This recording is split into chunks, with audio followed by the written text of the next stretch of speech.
Hello my dear students, welcome back to our channel. So मैं आपको बता दूं कि आज हम लोग पढ़ने वाले हैं चैप्टर नंबर 10 को। ओके, तो चैप्टर नंबर 10 में हम क्या पढ़ने वाले हैं? एडजेक्टिव को पढ़ने वाले हैं। तो चैप्टर नंबर 10 में है एडजेक्टिव, एंड एडजेक्टिव की जो हिंदी होती है वो हो जाएगी क्या आपकी? हो जाएगी क्या? विशेषण। ओके, तो जो विशेषण है, तो अगर हम बात कर रहे हैं विशेषण की, ठीक है, तो अभी हम बता दें कि इसके पहले जो हम वीडियो अपलोड किए हुए थे, जो कि पार्ट्स ऑफ स्पीच का, इसके जस्ट पहले नहीं, मतलब बहुत पहले हमने अपलोड कर दिया है, आप लोग कहोगे, ठीक है, क्या है? Parts of speech. तो पार्ट्स ऑफ स्पीच में, ठीक है, पार्ट्स ऑफ स्पीच में मैं इन सभी का डिफिनीशंस मैं लर्न कराया था। तो क्या डिफिनीशन इसका लर्न है कि नहीं है? है ना? है ना? अगर डिफिनीशन नहीं लर्न है तो बहुत पिटाओगे, जान देना। डिफिनीशन लर्न करके आना है पढ़ने यहाँ पे। ओके, समझ में आ रहा है? अगर वीडियो नहीं देखे हो ना, पीछे जाओ, वीडियो देख के आओ। चलो चलो जाओ फटाक से, चलो अभी ध्यान दो, गुस्सा मत होना, ठीक है। देखो क्या है यहाँ पे कि जो एडजेक्टिव है इसकी विशेषण, अब हम मतलब इसकी डिफिनेशन की अगर मानो कि थोड़ा भूल गए हो तो समझ में आता है, कोई दिक्कत नहीं है। याद किए हो, हल्का फुल्का भूल गए हो, मैं बता रहा हूँ, याद आ जाएगा। लेकिन पूरा याद नहीं किए हो ना तो अच्छा नहीं है। चलो अभी फिलहाल बता रहा हूँ मैं क्या, कि जो एडजेक्टिव है इसकी क्या होता है? इसका हिंदी विशेषण होता है। अगर हिंदी में हम इसकी डिफिनीशन की बात करें तो क्या हो जाएगा कि एडजेक्टिव वह शब्द है जो किसी नाउन या प्रोनाउन की विशेषता बताता है। समझ रहे हो बात को ना? समझ रहे हो? अब देखो इसका क्या बोल रहा है कि अब इसका इंग्लिश में हम डिफिनीशन देखेंगे तो इंग्लिश में जो डिफिनीशन हो जाएगा वो हो जाएगा, an adjective is a word that qualifies और नाउन और अ प्रोनाउन। दैट क्वालिफाइज और नाउन और अ प्रोनाउन। अब इसका मतलब हम समझेंगे कहना क्या चाह रहा है ये, ठीक है। डिफिनीशन में ही सब कुछ छुपा होता है, ठीक है। वो बुक में भी दे रखा है और हम अपने भाषा में भी कहेंगे तो थोड़ा सा यही कहेंगे कि एक ऐसा शब्द जो क्या करे, किसी नाउन या प्रोनाउन की विशेषता बताए, उसके अंदर की खूबी बताए, उसके अंदर क्या चीज है, ठीक है, उसके अंदर क्या खूबी है, क्या मतलब क्वालिटी है उसके अंदर, वो उस चीज को बता दे। समझ रहे हो? क्वालिफाइज मतलब उसकी क्वालिटी को बताए, उसके अंदर की क्वालिटी, मतलब तुम्हारे अंदर, मैं कह दूं, मैं कह रहा हूं, ठीक है, तुम बैठे हुए हो, ठीक है, तुम बैठे हुए मानो तुम बहुत करिया हो, मतलब काले हो, बहुत सांवले हो तुम, ठीक है, ये तुम्हारे अंदर की क्या है? क्वालिटी है। ओके, समझ रहे बात को ना? तुम्हारे अंदर की ये क्वालिटी है कि तुम सांवले हो। अरे सांवले नहीं होगे तो गोरे हो गए यार, समझ रहे हो? गोरे हो ना तो तुम्हारे अंदर गोराई जो है ना, ये गोरे अगर हो तो क्या है? तुम्हारे अंदर ये क्वालिटी है। बात समझ रहे हो ना? ये हो गया। अगर मानो कोई चीज़ है, कोई भी चीज़ है, मानो मैं कोई यहाँ से मैं एक बुक उठाता हूँ, ठीक है, ये मानो एक मेरी बुक है, ठीक है, ये छोटी सी है, क्या मैंने बोला? छोटी सी है। मतलब इस बुक की खासियत यह है कि ये छोटी सी है। अब प्लस देखो मोटी सी भी है। मतलब अगर मानो आप लोग की बुक देखोगे तो ये जो बुक आप लोग पढ़ते हो, ये वाली बुक जो पढ़ते हो आप लोग, अब देखो इन दोनों बुक्स में क्या कंपैरिजन है कि ये पतली है तो इसका ये खासियत है, और ये क्या है? मोटी है, इसका ये खासियत है। मतलब हम क्या कर रहे हैं, इसका एडजेक्टिव, ये क्या हमारा, एक मानो एक बुक है, ठीक है, तो बुक क्या हो गया हमारा? नाउन हो गया। बुक हमारा क्या हो गया? नाउन हो गया। और ये क्या है? पतला है। तो ये पतला जो शब्द मैं प्रयोग कर रहा हूं इस बुक के लिए, ये क्या मैं बता रहा हूं कि बुक जो है पतली है, तो ये क्या हो गया हमारा हो गया क्या? एडजेक्टिव। क्या हो गया? एडजेक्टिव। समझ में आया बात? समझ में आया ना? चलो अब देखो मैंने इसको बोला तो ये बुक जो है कैसी है? कैसी है? कैसी है? मोटी है। तो ये इसकी विशेषता है। समझ में आया?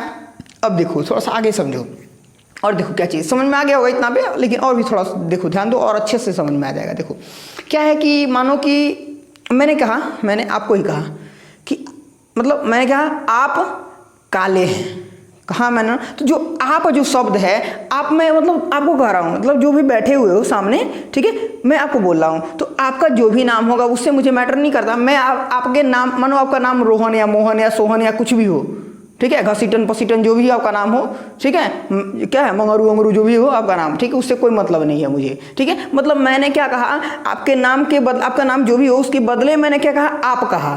तो मैंने आप बोला, तो ये मैं क्या बोल रहा हूँ? जो भी हो जो सामने, उसके नाम के बदले मैं प्रयोग कर रहा हूँ। दैट इज, ये क्या हो गया? ये क्या हो गया? प्रोनाउन हो गया, ठीक है। अब प्रोनाउन की विशेषता, मैं आपको क्या कह रहा हूँ कि आप काले हो, चाहे काले हो या फिर गोरे हो, ठीक है, तो ये आपकी मैं विशेषता बता रहा हूं ना, तो ये प्रोनाउन की भी विशेषता हो गया, हो रहा ना कि प्रोनाउन की विशेषता। तो नाउन का विशेषता बताया जाए या फिर प्रोनाउन की विशेषता बताया जाए, अब ये क्या हो जाएगा? क्या कहलाएगा? सब का क्या कहलाता है? एडजेक्टिव कहलाता है, मतलब विशेषण कहलाता है। समझ में आ गया बात? अब थोड़ा सा बुक्स में हम चलते हैं, बुक में देखते हैं क्या क्या दिया हुआ है और उसको थोड़ा सा आपको बताते हैं। अब चलो, ये बुक है सामने, देखो जब भी पढ़ने बैठो बाबू बुक सामने रख लिया करो, ठीक है। बुक सामने रखे रहोगे तो जब भी मैं कुछ बताऊंगा तो आपको थोड़ा डाउट वगैरह लगे तो आप देख सकते हो। एंड ध्यान दो, जब भी मैं कुछ पढ़ा दूं, ये क्लास कर लो, आपको कुछ भी कन्फ्यूजन रह जाए कि सर ये बात नहीं समझ में आया, तो आप कमेंट डाल दिया करो, मैं नेक्स्ट वीडियोज़ में उसकी जिक्र कर दिया करूँगा। ओके चलो, एंड ध्यान दो, ये क्या है, यहाँ देख पा रहे हो, दिख रहा है क्या? यहाँ से मैं ऐसे दिखाता हूँ, यस, आई डोंट नो दिख पा रहा है या नहीं, पता नहीं, आई डोंट नो, छोड़ो, अब मैं लिख के बता दे रहा हूँ इसे। देखो यहाँ पे दिया हुआ है, जस्ट आप जब देखोगे तो यहाँ जो एडजेक्टिव दिया हुआ है, ठीक है, जो एडजेक्टिव दिया हुआ है ना, एडजेक्टिव के जस्ट जब सेकंड वाले उसके आगे मतलब दिया हुआ है क्या चीज़, अब सेकंड पेज पे दिया हुआ है या फिर आपके एक ही पेज पे दिया हो। अब यहाँ पे देखो तो क्या दिया हुआ है, गुड बैड, ठीक है, क्या क्या दिया हुआ है मैं लिख दे रहा हूँ। कह रहा है यहाँ कुछ एडजेक्टिव दिए जा रहे हैं, इन्हें याद रखें। अब ये याद कर लेना आप लोग, ठीक है ना। तो क्या दिया हुआ है, गुड दिया हुआ है, ओके, क्या दिया है, गुड। गुड मतलब अच्छा होता है, और इसी का क्या दे दिया है, बैड दे दिया है, गुड और बैड। फिर और क्या दिया हुआ है, बिग एंड स्मॉल, क्या, बिग एंड स्मॉल,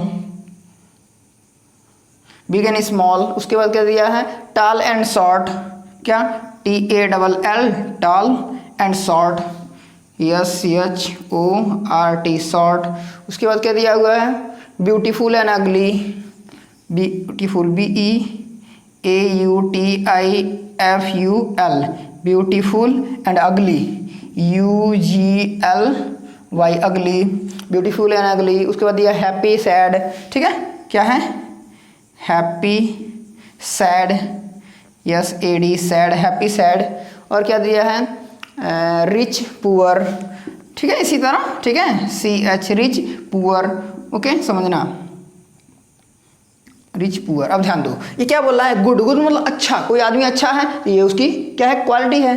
कोई आदमी बैड है मतलब बुरा है, ये इसके उसके अंदर की क्वालिटी है। देखो क्वालिटी कैसी भी हो सकती है, मतलब खराब भी हो सकती है, अच्छी भी हो सकती है, ठीक है ना, समझो। अब कह रहा है क्या, बिग मतलब क्या है, बड़ा, ठीक है, बिग मतलब बड़ा, स्मॉल मतलब छोटा, ठीक है, टॉल मतलब लंबा है, शॉर्ट मतलब भी, शॉर्ट मतलब छोटा या नाटा, समझे। ये क्या हो गया, ब्यूटीफुल मतलब सुंदर, और क्या है, अगली मतलब कुरूप, ओके। यहाँ पे क्या हो गया, हैप्पी मतलब खुश, सैड मतलब दुख, ठीक है, रिच मतलब धनी, अब पुअर मतलब गरीब। समझ में आ गया बात। तो ये है हमारा पूरा एडजेक्टिव, ओके। तो ये सब एडजेक्टिव थे, और एडजेक्टिव हम समझ गए। एडजेक्टिव अगर समझ में आ गया ना, तो इसकी जस्ट बाद से दिया एक्सरसाइज नंबर 15, आप पूरा जो है इसे सॉल्व करना, ओके। एक्सरसाइज नंबर 15 को आप सॉल्व करना, अगर हो जाएगा तो अच्छी बात है, अगर नहीं हो पाएगा, ठीक है, नहीं हो पाएगा तो मैं हूँ ना, मैं बताऊंगा, नेक्स्ट वीडियो में जाकर देख लेना, ठीक है, वहाँ से आप सॉल्व कर लेना। लेकिन देखो मैं जब बता देता हूँ ना, तो आई होप कि एकदम आपको समझ में आ जाता है। और जब समझ में आ जाता है तो प्लीज़ जो भी ये एक्सरसाइजेस हैं उसकी आप खुद ब खुद सॉल्व पहले किया करो, एंड देन मैं जब वीडियो बनाता हूँ उसका, तो आप उस वीडियो का जो है मैच कर लिया करो। समझ में आ रहा बात। चलो तो अभी फ़िलहाल के लिए चलते हैं, वीडियो करते हैं ऑफ। लेकिन इससे पहले मैं एक बात बता दूँ कि आप जो है इसे शेयर करो, ठीक है। वीडियो अगर समझ में आ रहा है, अच्छा लग रहा है, तो लाइक मार दो। पहला नंबर, सबसे पहला क्या करना, लाइक करना आपको, ओके। एंड अगर वीडियो मतलब ज़्यादा अगर लग जाए कि हाँ मतलब सर ठीक पढ़ा रहे हैं, अच्छा पढ़ा रहे हैं, हमें समझ में अच्छे से आ जा रहा है, तो अपने दोस्त को भी सजेस्ट करो, ठीक है, कि प्लीज़ मतलब उसको बताओ कि यार यहाँ से पढ़ो। और एक ध्यान दो बात कि अगर मानो आप लोग कई लोग दोस्त हो, एक साथ पढ़ रहे हो, तो यहाँ से मानो जो भी चीज़ पढ़ के जाते हो, ठीक है, तो कुछ आपको कुछ मतलब जो भी कुछ आपको कन्फ्यूजन रह जाएगा, वो अपने दोस्त से डिस्कस करोगे कि यार भाई मैं ये पढ़ा था, यार मुझे ये फंस गया, सर बताए थे, ऐसे बताए थे, कुछ समझ नहीं आ रहा था, या फिर जो भी हो, ठीक है, आप उससे डिस्कस करोगे तो वो कहेगा हाँ यार हम यहाँ से तो मतलब सब लोग जो आपस में एक जैसे रहोगे ना, तो आपको डिस्कस करने में मज़ा आएगा। एंड जब डिस्कस करने में मज़ा आएगा तो वो चीज़ कहीं से कोई कन्फ्यूजन ही नहीं रहेगा, ठीक है। और बाकी जो कन्फ्यूजन से अगर कुछ ज़्यादा रह जा रहा है कि अगर नहीं हो पा रहा है, तो कमेंट करो फटाक से, ठीक है, कमेंट करके मुझे बताओ, फिर मैं उसका जो है कि जिक्र आगे वाली वीडियोस में करके आपको स्पेशली जो है वो उसका सोल्यूशन कर दिया जाएगा, ओके। तो चलो फिलहाल के लिए वीडियो करते हैं बंद, okay, bye bye, take care.